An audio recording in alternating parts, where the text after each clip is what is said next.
چلیے ہم شروع کرتے ہیں آپ صلی اللہ علیہ وسلم کی اس حدیث سے جس میں آپ نے فرمایا انا وکافل الیتیم ہاکذا یوم القیامہ، میں اور یتیم کی کفالت کرنے والا قیامت کے دن ایسے ہوں گے۔ آپ نے اپنی 2 انگلیوں کو ایسے ملا کر اکٹھا کیا۔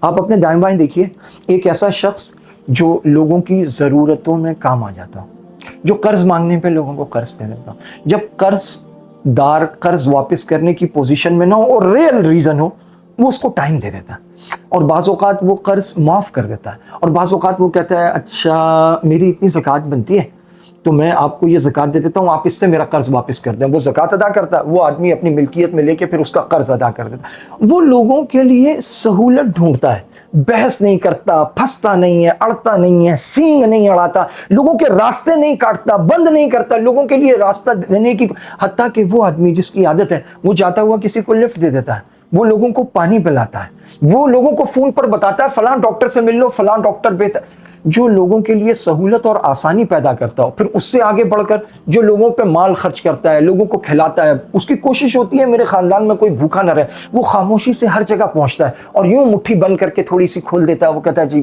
بس ٹھیک ہے، کوئی مسئلہ ہو تو مجھے کال کیجیے۔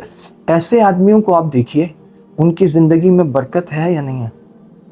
بعض اوقات آپ کو نظر آتا ہوگا یار یہ تو جھوٹ بھی بولتا ہے، یار یہ تو نماز بھی نہیں پڑھتا، یار اس پہ اللہ تعالیٰ کا اتنا کرم ہے۔ بھائی اس نے وہ خالص راستہ ڈھونڈ لیا ہے جس سے رزق والا کرم ہوتا ہے، اس پہ اعمال والا کرم نہ صحیح لیکن رزق والے کرم کا راستہ اس کو پتہ چل گیا کہ یہ سخاوت سے ہوتا ہے، ہمدردی سے ہوتا ہے، ایثار سے ہوتا ہے، لوگوں کے کام آنے سے ہوتا ہے، لوگوں کے لیے آسانیاں پیدا کرنے سے ہوتا ہے۔ چنانچہ وہ سارے لوگ جو یہ کام کرتے ہیں سوتے بھی بڑے مزے سے ہیں، کھاتے بھی بڑا شاندار ہیں، خود بھی کھاتے ہیں، دوسروں کو بھی کھلاتے ہیں، بلکہ آپ کو وہ فضول خرچیاں کرتے ہوئے بھی نظر آئیں گے۔ اس کی وجہ یہ ہے کہ ان کے اکاؤنٹ میں دنیا بھر کا رزق اتر رہا ہے، دوسروں کے رزق ان کے دسترخوانوں پہ آ رہے ہیں۔ وہ کام آپ کیوں نہیں کرتے؟ آپ کو کس نے روکا ہے؟ آپ بس اسی کام میں لگے ہوئے ہیں۔ میری تقدیر میں کیا ہے؟ آپ کی تقدیر میں 36,000 آپشن ہے، they are calling you day and night all the time waiting for you. ڈالو نا دانا، دانا ڈالو مقدر کا، صدقے کا، اخوت کا، ہمدردی کا، دسترخوان کا، سخاوت کا، لوگوں کے کام آنے کا، لوگوں کے لیے۔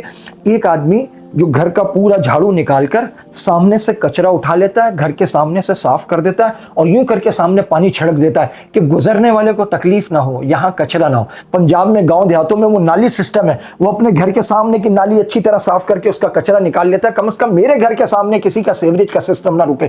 وہ جو اپنے ڈیروں کے باہر مٹکا پانی کا بھر کے رکھواتے ہیں، وہ جو اپنی دکان کے باہر ٹھنڈا پانی کا کولر اور ایک گلاس رکھوا دیتے ہیں، وہ جن کو اللہ نے توفیق دی اپنے گھروں کے باہر فریج رکھ کے سعودی عرب میں وہ اشیاء ضرورت رکھ دیتے ہیں، وہ جو پاکستان میں گھروں کے باہر سبیل بنا دیتے ہیں، وہ جو لڑکیاں چھتوں پہ چڑھ کے کچی کٹوریوں میں دانا ڈال دیتے ہیں، پرندوں کے لیے پانی ڈال، وہ جن کا مقصد ہوتا ہے رات کو کسی راہگیر کے لیے مسئلہ نہ ہو، اپنے گھر کے باہر کی ایک لائٹ اس لیے جلا دیتے ہیں تاکہ گلی روشن ہو۔ اللہ کی قسم یہ سارے کے سارے آسانیاں پیدا کرنے والے وہ ہیں جو تقدیر کے سسٹم میں دوسروں سے کہیں آگے نکل جاتے ہیں۔ یہ تقدیر آپ کے لیے کھلی ہے، یہ بتاتی ہے یہ کرے گا تو یہ ہو جائے گا، یہ کرے گا تو یہ ہو جائے گا، یہ کرے۔ چنانچہ یہی تو بات ہے نا، جو صلہ رحمی کرتا ہے اس کی عمر میں برکت ہو جاتی ہے، جو صلہ رحمی کرتا ہے اس کے رزق میں برکت ہو جاتی ہے، جو ماں باپ کی فرما برداری کرتا ہے اللہ تعالیٰ اس کی عمر میں اور اس کے رزق میں برکت عطا فرما دیتے ہیں۔ جس کے لیے لوگ دعائیں کرتے ہوں اللہ تعالیٰ اس کی عمر میں اور اس کے رزق میں برکتیں عطا فرما دیتے ہیں۔ بھائی